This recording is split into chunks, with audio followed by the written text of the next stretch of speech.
Good morning students. आज का जो टॉपिक है वो है abnormal molar mass and want of factor,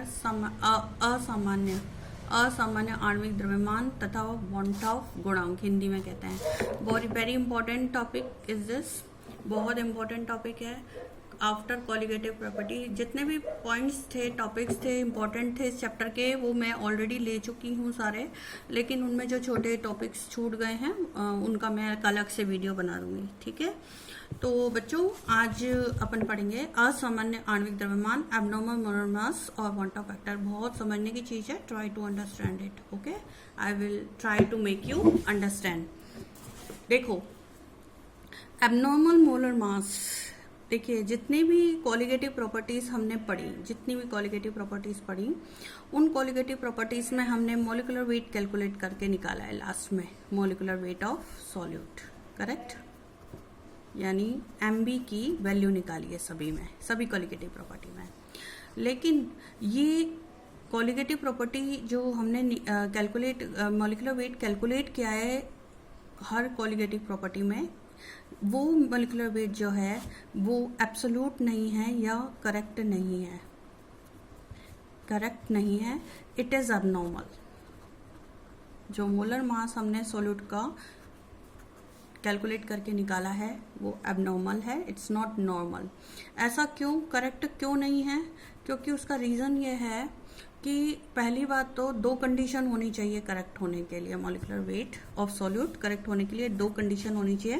पहली condition, solution should not be concentrated. विलयन कैसा हो? तनु हो। पहली कंडीशन, विलयन तनु हो। ऐसा इसलिए कि सॉल्यूशन यदि कंसंट्रेटेड होगा, सांद्र ज़्यादा होगा, तो जो विलय के कण हैं वो आपस में जुड़कर और क्लस्टर बना लेते हैं, यानी ग्रुप्स बना लेते हैं बड़े बड़े। तो ग्रुप्स बनाने से उनका जो मॉलिक्यूलर वेट जो पहले ऑब्जर्व वैल्यू थी, कैलकुलेटेड वैल्यू थी, यानी जो सैद्धांतिक वैल्यू हमने कैलकुलेट करके इससे निकाली थी हर कॉलिगेटिव प्रॉपर्टी में MB की वैल्यू, तो वो डिफरेंट आएगी ऑब्जर्व वैल्यू से, क्योंकि ऑब्जर्व वैल्यू अलग हो जाएगी, उसका मोलर मास बहुत बढ़ जाएगा यदि सॉल्यूशन कंसंट्रेटेड है। तो विलय कण आपस में जुड़कर और बड़े ग्रुप बना लेते हैं, बड़े समूह बना लेते हैं, तो उनका मॉलिक्यूलर वेट जो है वो बढ़ जाएगा। तो जो ऑब्जर्व वैल्यू है यानी प्रेक्षित मान है वो सैद्धांतिक मान से क्या आएगा? डिफरेंट आएगा, अलग आएगा। और दूसरी कंडीशन क्या होनी चाहिए कि डिसोसिएशन और एसोसिएशन, इट मीन्स वियोजन और एसोसिएशन मीन्स संयोजन। Association of solute particles should not be there,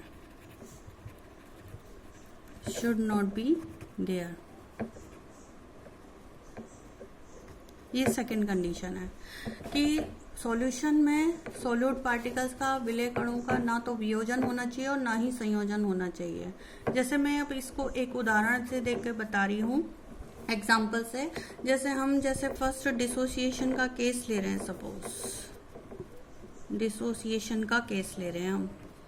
dissociation में सपोज करो N पार्टिकल हैं विलय A के, ठीक है, डिसोसिएशन है ना, तो ऐसे लिखेंगे इसको, N पार्टिकल्स AN, और ये डिसोसिएट होके बना रहे हैं A के N पार्टिकल, ठीक है। ये AN है, ग्रुप है, और ये वियोजित होकर नंबर ऑफ पार्टिकल्स N बना रहा है, किसके? विलय अणुओं के, ठीक है। तो जो इसका जो मॉलिक्यूलर वेट है वो कैसा आएगा? स्मॉलर मॉलिक्यूलर वेट, क्योंकि विलय पार्टिकल छोटे हो गए, यहाँ पे बड़े रूप में थे, तो इसका मॉलिक्यूलर वेट कैसा रहेगा? Larger molecular weight. देखो, ये इसकी जो वैल्यू आई है ये कैलकुलेटेड वैल्यू थी, जो हमने कॉलिगेटिव प्रॉपर्टी से कैलकुलेट करके निकाली, इसे बोलेंगे हम सैद्धांतिक मान हिंदी में। और जो कि हमने ये वियोजित हो गया है, डिसोसिएट हो गया है विलयन में, तो डिसोसिएट होने के बाद इसका जो मॉलिक्यूलर वेट है वो उसका आधा रह जाएगा, स्मॉलर हो जाएगा मॉलिक्यूलर वेट। तो ये ऑब्जर्व्ड वैल्यू आएगी उसकी, मॉलिक्यूलर वेट की ऑब्जर्व वैल्यू, यानी कि प्रेक्षित मान। तो प्रेक्षित मान जो है वो सैद्धांतिक मान से क्या हो गया, भिन्न हो गया, इसी को असामान्य अणुभार बोलेंगे। तो इसकी डेफिनेशन क्या हो जाएगी, एबनॉर्मल मोलर मास की डेफिनेशन क्या हो जाएगी कि molar mass is either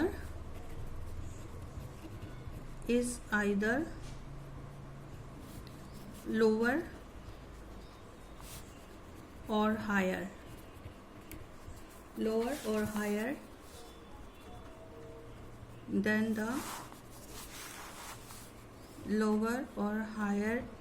than the expected or normal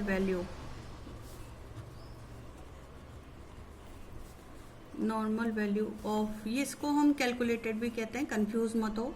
calculated जो हमने कोलिगेटिव प्रॉपर्टी से कैलकुलेट वैल्यू निकाली है वो नॉर्मल हुई, बट मॉलिक्यूलर मास इससे या तो कम आएगा या ज़्यादा आएगा।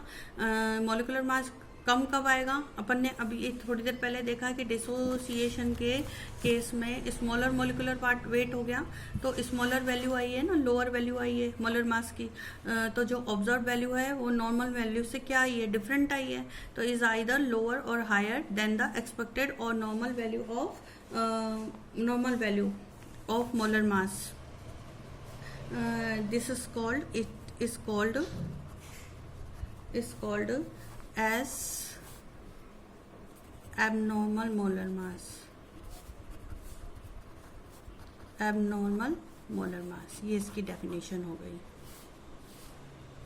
ठीक है कि मोलर मास की जो वैल्यू है वो एसोसिएशन और डिसोसिएशन के बाद या तो कम आती है या ज़्यादा आती है एक्सपेक्टेड वैल्यू से या कैलकुलेटेड वैल्यू से। जो हमने किस में निकाली थी कैलकुलेटेड वैल्यू, हर कोलिगेटिव प्रॉपर्टी में लास्ट में हमने जो मॉलिक्यूलर वेट निकाला था कैलकुलेट करके उससे डिफरेंट आती है।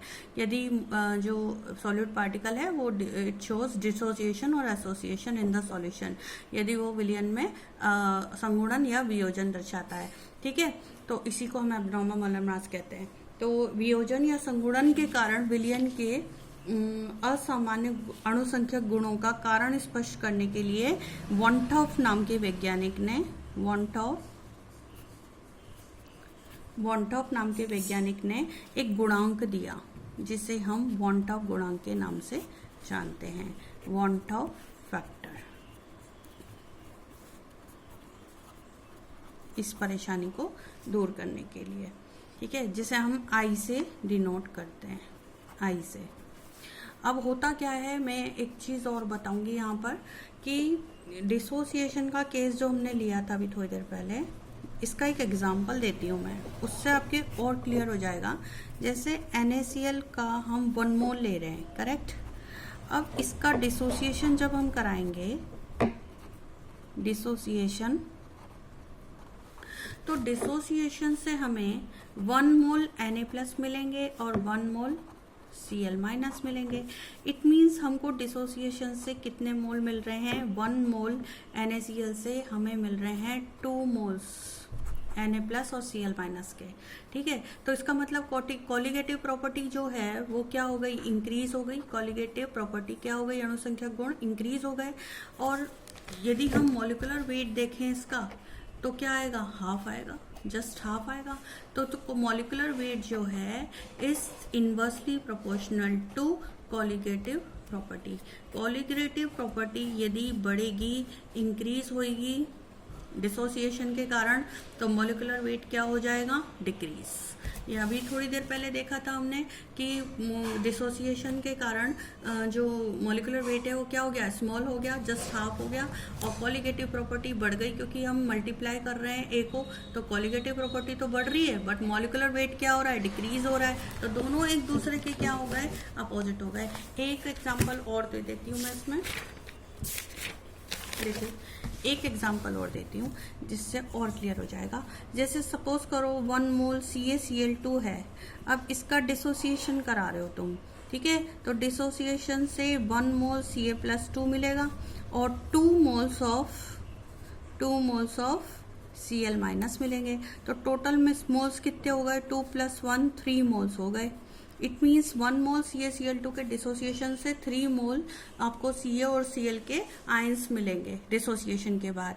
तो colligative property is dependent only on the number of solute particle irrespective of their nature. जो कॉलिगेटिव प्रॉपर्टी है केवल किस पर डिपेंड करती है, सॉल्यूट पार्टिकल्स के नंबर पे। तो कॉलिगेटिव प्रॉपर्टी तो बढ़ रही है, इंक्रीज हो रही है, क्योंकि 1 मोल CaCl2 के डिसोसिएशन से 3 मोल बन गए Ca और Cl आयंस। ठीक है, तो कॉलिगेटिव प्रॉपर्टी क्या हो रही है, कॉलिगेटिव प्रॉपर्टी क्या हो रही है, इंक्रीज हो रही है। लेकिन मॉलिक्यूलर वेट जब आप नोट करोगे, इसका मॉलिक्यूलर वेट जब आप डिनोट करोगे तो क्या आएगा, 1/3, उतना ही कम हो जाएगा, क्योंकि मॉलिक्यूलर वेट और प्रॉपर्टी एक दूसरे के क्या हो जाएंगे, इनवर्सली प्रोपोर्शनल। क्योंकि डिसोसिएशन के केस में आप देखते हो कि लार्जर मॉलिक्यूलर वेट जो है वो स्मॉलर में चेंज हो गया है। ठीक है, तो एबनॉर्मल मोलर मास इसे ही कहेंगे कि जब हमारी जो कैलकुलेटेड वैल्यू है और ऑब्जर्व वैल्यू है मॉलिक्यूलर वेट की वो डिफरेंट आ रही है। तो जो ऑब्जर्व वैल्यू है वो एबनॉर्मल मोलर मास हो जाएगा, और जो कैलकुलेटेड वैल्यू आपने कॉलिगेटिव प्रॉपर्टी के थ्रू जो सैद्धांतिक मान निकाला था वो आपका नॉर्मल मोलर मास था। करेक्ट, तो इस तरह से डिसोसिएशन हो जाएगा। अब सेकंड, यदि हम एसोसिएशन का केस देखें, एसोसिएशन की भी बात कर लेते हैं, संगुणन की भी बात कर लेते हैं। जैसे बेंजोइक एसिड है, बेंजोइक एसिड आपको पता है डाइमर बनाता है, बेंजोइक एसिड इसका बहुत अच्छा एग्जांपल है। जिसे सॉल्यूशन में डिसोसिएशन नहीं दिखाता, ये एसोसिएशन दिखाता है। तो एसोसिएशन के केस में क्या होगा, नंबर ऑफ सॉल्यूट पार्टिकल्स हैं सपोज करो, तो वो आपस में संगुणित होकर क्या बना देंगे, AN क्लस्टर बना देंगे। क्लस्टर मतलब ग्रुप बना देंगे, समूह बना देंगे। तो इसका जो मॉलिक्यूलर वेट होगा वो लार्जर मिलेगा, लार्जर मॉलिक्यूलर वेट मिलेगा। और इसका वेट कैसा है, स्मॉलर मिलेगा, और स्मॉलर मॉलिक्यूलर वेट है। तो ये तो हमारी कौन सी वैल्यू होगी, ऑब्जर्व्ड होगी, और ये वैल्यू क्या ऑब्जर्व वैल्यू है, और ये कैसी हमारी कैलकुलेटेड वैल्यू है कॉलिगेटिव प्रॉपर्टी के थ्रू जो हमने निकाली। तो दोनों में डिफरेंस है, observed value is different from the calculated value. This is abnormal molar mass, this is normal molar mass. Correct, तो कॉलिगेटिव प्रॉपर्टी तो इसमें इस केस में क्या हो रही है, डिक्रीज हो रही है, और मॉलिक्यूलर वेट क्या हो रहा है, इसमें इंक्रीज हो रहा है, क्योंकि मॉलिक्यूलर वेट बढ़ रहा है। ठीक है, और कॉलिगेटिव प्रॉपर्टी कम हो रही है, क्योंकि नंबर ऑफ पार्टिकल्स जॉइंट हो रहे हैं एक दूसरे से, तो कॉलिगेटिव प्रॉपर्टी कम हो रही है। करेक्ट, तो इस तरह से डिसोसिएशन और एसोसिएशन का इफेक्ट पड़ता है मोलर मास पर। ठीक है, तो इसी कमी को दूर करने के लिए वॉन्ट ऑफ फैक्टर दिया गया कि वियोजन या संगुणन के कारण विलयन के असामान्य अणुसंख्यक गुणों का कारण स्पष्ट करने के लिए वॉन्ट ऑफ ने एक फैक्टर दिया, जिसे हम वॉन्ट ऑफ फैक्टर या वॉन्ट ऑफ गुणांक कहते हैं। ठीक है, तो वॉन्ट ऑफ फैक्टर दिया, तो इन 1880 want of introduced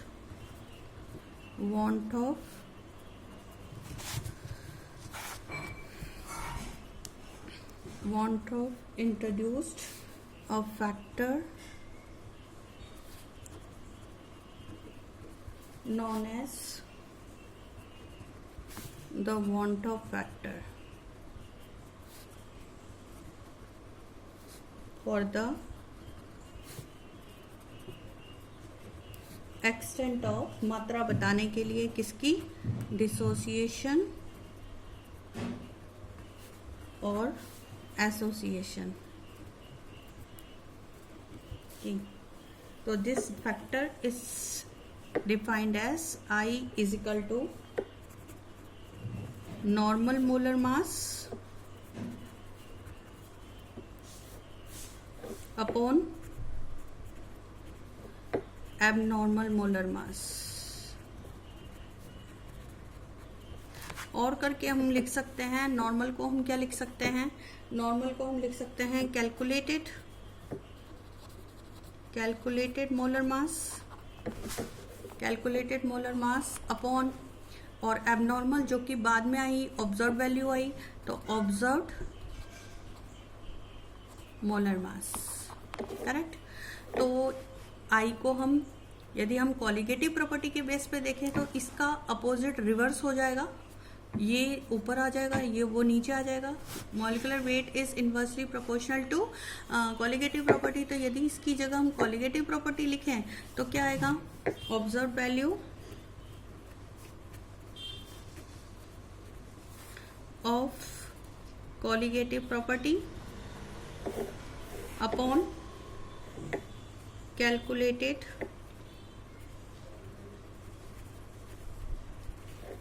value of colligative property. Correct. या I इज इक्वल टू हम लिख सकते हैं कि number of particles after dissociation और association upon number of particles before dissociation और एसोसिएशन। जो डिसोसिएशन और एसोसिएशन के बाद नंबर ऑफ पार्टिकल्स कितने थे, अपॉन डिसोसिएशन और एसोसिएशन के पहले कितने नंबर ऑफ पार्टिकल्स थे, I कितना था। ठीक है, तो रिलेटिव लोअरिंग ऑफ प्रेशर के केस में हम क्या कर सकते हैं। अब जैसे एक बात और है, यदि डिसोसिएशन और एसोसिएशन नहीं हो रहा है तो I इज इक्वल टू जो कैलकुलेटेड और ऑब्जर्व मॉलिक्यूलर वेट है वो सेम हो जाएगा न्यूमरेटर और डिनोमिनेटर। तो I इज इक्वल टू क्या हो जाएगा, 1 कट जाएगा, दोनों वैल्यू एक दूसरे से कट कर 1 आ जाएगी। ठीक है, नो डिसोसिएशन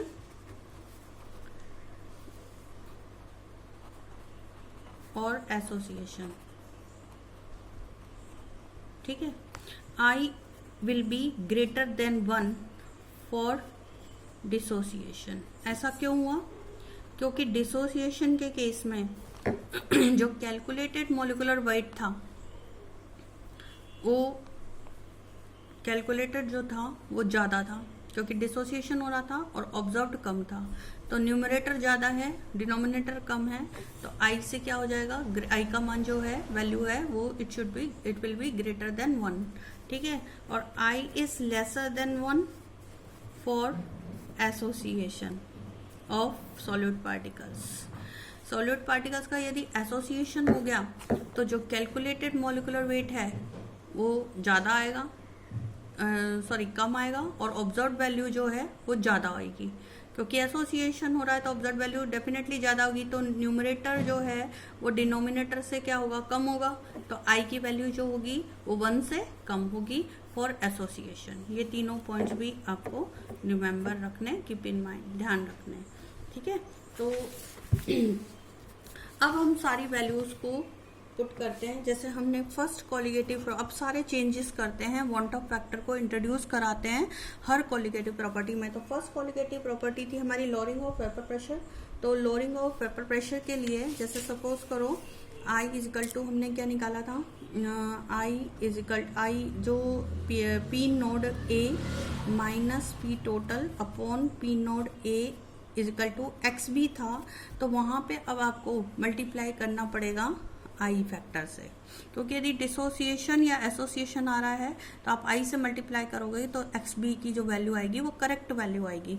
इसी तरह एलिवेशन ऑफ बॉइलिंग पॉइंट के लिए यानी क्वथनांक उन्नयन के लिए जो वैल्यू है हमारी निकली थी del TB is equal to KB into M, ये निकली थी।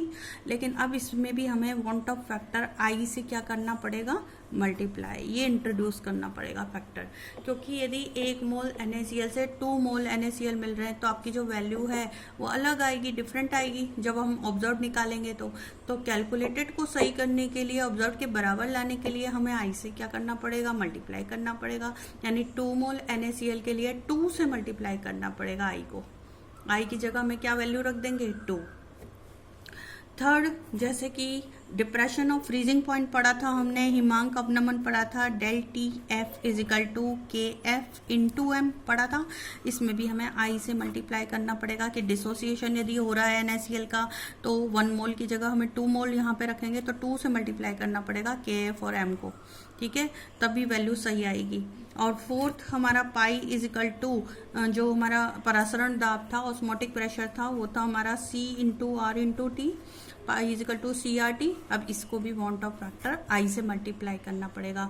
तो हमें ये करेक्टेड वैल्यू है, वॉन्ट ऑफ ने इस प्रॉब्लम को सॉल्यूशन निकाला इस प्रॉब्लम का कि जो ऑब्जर्व वैल्यू है वो कैलकुलेटेड वैल्यू के इक्वल हो जाएगी आई से मल्टीप्लाई करते ही, ठीक है।